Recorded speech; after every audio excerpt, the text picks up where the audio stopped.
Kepalsuan selalu menipu bumi yang lembut dan jujur. Topeng-topeng putih yang semuci-suci selalu laris terjual di pasar-pasar, di warung-warung. Karena terlalu banyak manusia busuk ingin menutupi kebusukannya.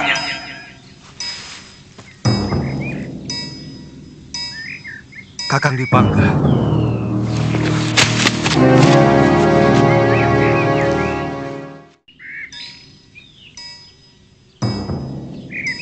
Rupanya kau masih hidup, Kakang Dwi Pangga.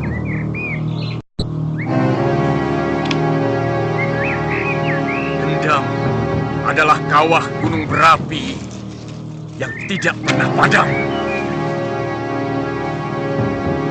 Dendam seorang yang dianiaya dan teraniaya oleh manusia kejam yang kebetulan adalah adik kandungnya sendiri.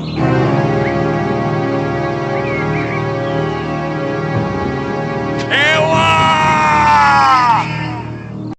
Hari ini kawah dendamku menggelegar dan akan kubakar seluruh bumi.